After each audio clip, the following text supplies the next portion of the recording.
بأنه يعلم ما يصلح أو يفسد محبوبه في السر والإعلان. أشهد أن لا إله إلا الله وحده لا شريك له الذي خلق الإنسان علمه البيان. وأشهد أن سيدنا ونبينا محمدا عبده ورسوله ومصطفاه من جميع الأكوان. اللهم صل وبارك على سيدنا محمد وعلى آله وأصحابه خير الأمم كما قال الله القرآن. أما بعد فيا عباد الله أوصيكم وإياي بتقوى الله وطاعته لعلكم تفلحون. Masyaallah muslimin rahimahullah. Tentunya segala puji kita tujukan kepada Allah Subhanahu wa taala karena seluruh alam telah tunduk sujud memuji kepadanya. Demikian juga salawat dan salam kita tujukan kepada Nabi kita Muhammad sallallahu alaihi wasallam. Allahumma shalli wa sallim. Karena bukan ajaran agama yang disampaikan beliaulah kita dapat membedakan antara akal dan hawa nafsu. Dan juga wajib mengajak adalah kita meningkatkan ketakwaan dan keimanan. Imtisalul amalillahi wa ijtinabu nawahiya sirran wa alaniyatan zahiran wa batinan. Takwa mengerjakan segala sesuatu yang diperintahkan oleh Allah Subhanahu wa taala dan meninggalkan seluruh larangannya, baik itu secara sembunyi-sembunyi maupun ramai ataupun secara zahir maupun batin. Dengan takwa inilah pada saatnya nanti akan menjadi pembeda antara orang yang dimuliakan Allah Subhanahu wa taala dengan orang yang mendapatkan kemukaannya. Adapun agama yang dibawa dan disampaikan oleh Rasul kita adalah agama Islam yang bersumber dari kitab suci Al-Qur'an Al-Karim yang berisikan lebih kurang 6.236 ayat atau 6.666 ayat. Dari jumlah ayat tersebut, kalau kita yakini dan kita jadikan pedoman hidup dan kehidupan, insyaallah kita akan selamat dunia akhirat. Adapun rincian sebagai berikut. 1000 ayat menerangkan masalah amar, yakni perintah. 1000 ayat menerangkan masalah nahi, yaitu larangan. 1000 ayat menjelaskan masalah wa'ad, yaitu janji baik. 1000 ayat menjelaskan masalah wa'id, yaitu janji buruk. 1000 ayat lagi merupakan misal atau perbandingan. 1000 ayat lagi mengenai kisah dan berita umat dahulu. 500 ayat menjelaskan tentang halal dan haram. 100 ayat lagi merupakan doa dan lain-lainnya. Dari jumlah ayat itu masing-masing mempunyai surah sehingga berjumlah 114 surah. Maka dari jumlah ayat tersebut kita dapat mengetahui bahwa Al-Quran itu merupakan kitab undang-undang yang hakiki, yang tidak bisa dirubah dan berubah. Karena itulah maka Al-Quran itu berlaku dunia akhirat. Mau tidak mau kita mematuhinya atau mempercayainya, namun undang-undang Allah itu tetap berlaku sepanjang zaman. Sekarang coba kita perhatikan contoh ayat peringatan berikut ini. A'udzubillahi minasyaitonirrajim. Wala tahsabannallaha mukhlifa wa'dihi rasuluh. Innallaha 'azizun intiqam. Yauma tubadul ardi ghairul ardi was samawati wa badul billahi wahidul qahhar. Watarul mujrimina yauma idzin muqarranina fil asfad sarabiluhum minal hitaran wa tumsya wujuhum nar lidayallahu kulla nafsin ma kasabat innallaha sari'ul hisab. Janganlah engkau kira bahwa Allah itu memberi janjinya kepada Rasulnya. Sesungguhnya Allah Maha Perkasa dan mempunyai balasan. Pada hari kiamat ditukar bumi ini dengan bumi lainnya. Demikian juga langit dengan langit lainnya. Dan mereka menghadap kepada Allah yang Maha Esa dan Maha Kuasa. Engkau lihat orang yang berdosa pada hari itu terikat dengan belenggu. Baju mereka dari pelangin yang hitam dan muka mereka tertutup oleh api. Supaya Allah membalasi setiap yang menurut apa yang mereka usaha. Sesungguhnya Allah cepat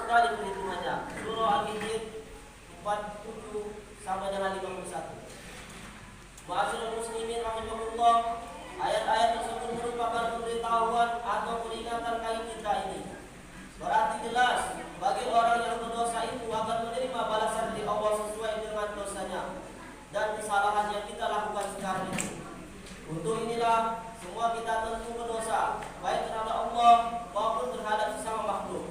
Tinggal lagi, apakah dosa itu kita bawa menghadap Allah atau tidak. Namun Allah Subhanahu wa taala siap memberikan balasan. Untuk jawabannya ada pada pribadi kita satu persatu. Namun peringatan dari Allah dan Rasulnya kita sudah terima. Hanya kita sadari atau tidak untuk mengantisipasi balasan atau azab itu. Mari kita bersempit perbuatan maksiat sebelum kita disempitkannya. Karena semua itu kita semua mengetahui wa'ad dan wa'id, yaitu janji baik dan janji buruk dari Allah Subhanahu wa taala. Seperti pada ayat berikut. In ahsantum li anfusikum wa in asa'tum falaha. Jika kamu berbuat baik, niscaya kebaikanmu itu untuk dirimu sendiri. Dan jika kamu berbuat jahat, balasannya untuk dirimu pula. Demikian ayat-ayat yang menjelaskan janji-janji Allah kepada kita. Hanya saja kapan baru menerima balasan itu?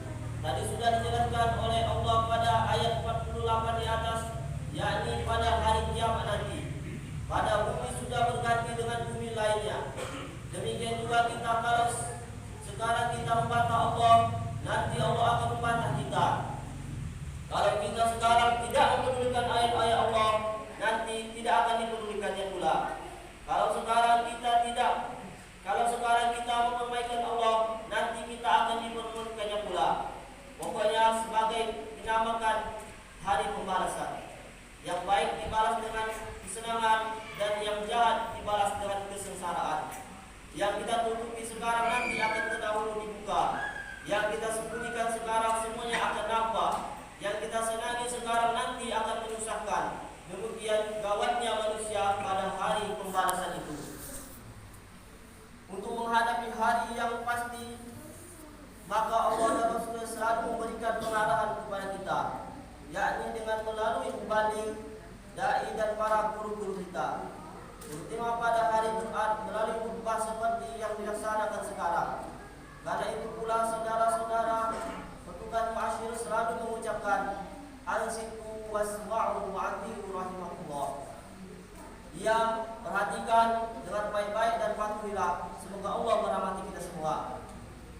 Karena apa yang disampaikan oleh khotib itu semuanya mau dijatulah, yakni nasihat untuk kebaikan kita bersama. Jelasnya mengajak kita menuju ke jalan yang diridhoi oleh Allah dan melarang kita dari kemurkaan Allah. Makanya wajib kita akui dan kita yakini ayat Allah agar kita terhindar dari murka Allah dan azab Allah. Coba kita simak pula janji Allah berikut. A'udzubillahi minasyaitonir rajim. Innal ladzina la yu'minuna bi ayatillahi la yahdihimullahu wa lahum 'adzabun alim. Sesungguhnya orang yang tidak percaya kepada ayat Allah, maka Allah tidak akan memberi petunjuk kepada mereka dan untuk mereka siksaan yang pedih. Masyaallah muslimin rahimakumullah, maka sebelum kita dihadapkan ke muka Hakim yang Maha Esa dan Dia mengetahui segala-galanya serta segala keputusan ada di tangannya, marilah kita koreksi keyakinan yang ada di dalam hati kita. Kalau ternyata ada yang belum, seandainya mati kita masih dalam keadaan bimbang, ada seragu, mari kita berusaha menambah keyakinan kita. Juga seandainya keyakinan ada di hati kita sudah benar setelah dicocokkan dengan dalil nakli, mari kita mantapkan sampai kita berjumpa dengan Allah Azza wa Jalla. Karena semua kita akan roh, yakni akan dikembalikan kepadanya.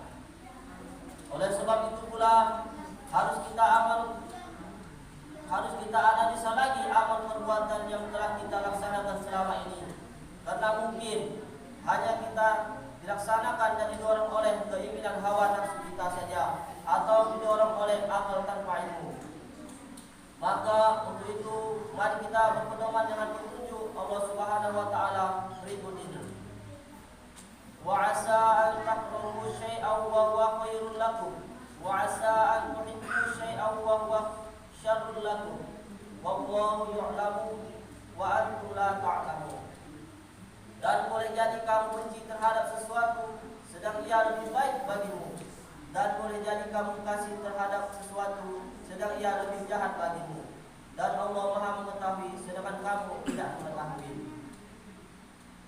Demikian maksud dari sebagian ayat-ayat kitab undang-undang kita yang telah disampaikan oleh Rasul kepada kita sekalian. Guna untuk itu jadikan pedoman dalam memperbaiki taraf kehidupan kita alam fana ini sebagai persiapan hidup kita di alam baka nanti. A'udzubillahi minasyaitonirrajim. Bismillahirrahmanirrahim. Illal ladzina tabu min ba'di dzalika wa aslahu fa innallaha ghafurur rahim. Orang-orang zalim itu akan dilaknat kecuali orang yang bertaubat sesudahnya dan memperbaiki amalannya. Sesungguhnya Allah Maha Pengampun lagi Maha Penyayang. Barakallahu li wa lakum fil Qur'anil 'azim wa nafa'ani wa iyyakum bima fihi minal ayati wa dzikril hakim. Taqabbal minna wa minkum innahu was-sami'ul 'alim. Aqulu qawli hadza wa astaghfirullahal 'azim wa lakum wa lisa'iril muslimina wal muslimat wal mu'minina wal mu'minat fastaghfiruhu innahu wal ghafurur rahim.